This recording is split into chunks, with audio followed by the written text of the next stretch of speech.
Your birthday came and went. You woke up, made coffee, maybe answered a few texts, and went about your day. No party, no countdown, no desperate need for the world to stop and acknowledge you. And when someone asks, "What did you do for your birthday?" you almost feel embarrassed to say nothing really. Society has a name for you: cold, depressed, a person who secretly hates themselves. They tell you something must be broken inside you if you don't feel the need to celebrate your own existence. But psychology tells a completely different story. People who treat their birthdays like ordinary days aren't suppressing sadness. They are operating from a rare internal framework that most people spend their entire lives trying to build. Psychologists call it self-sourced validation, and it is one of the most powerful cognitive traits a person can have. Let me break down exactly what is happening in your mind. 1. Your self-worth is not calendar dependent. Most people unconsciously use birthdays as an annual audit. How many people remembered? How many texts came in? Was the party big enough?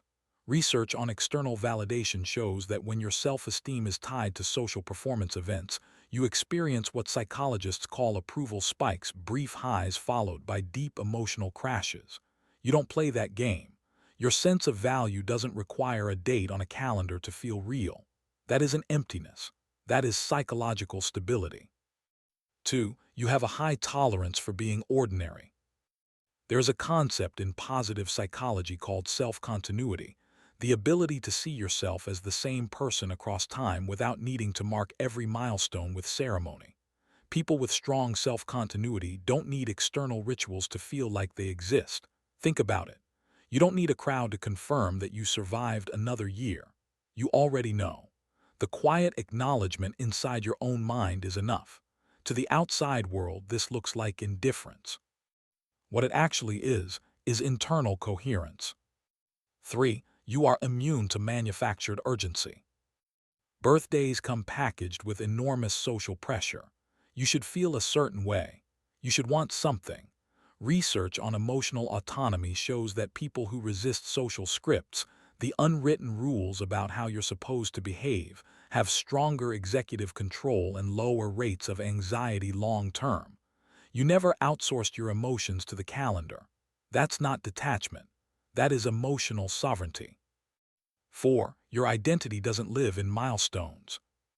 Psychologists studying meaning-making found that some people construct identity through episodes, big events, celebrations, achievements. But others build identity through process, the daily, quiet accumulation of who they are. You are a process person. You don't need a spotlight moment to feel like your life has meaning. You find it in the ordinary Tuesday, in the work, in the small, real, unremarkable moments that actually make up a life. Here is what this all means. If birthdays feel like just another day to you, you haven't lost your joy. You've simply, and if you want more psychology that explains the quiet parts of your personality that nobody else seems to understand, subscribe. Because the next video might be the one that finally puts words to something you've felt your whole life. Stop needing permission from the outside world to feel like you matter. That isn't something to fix. That is something most people desperately wish they could find. Drop a comment and tell me, when is your birthday and how do you actually spend it?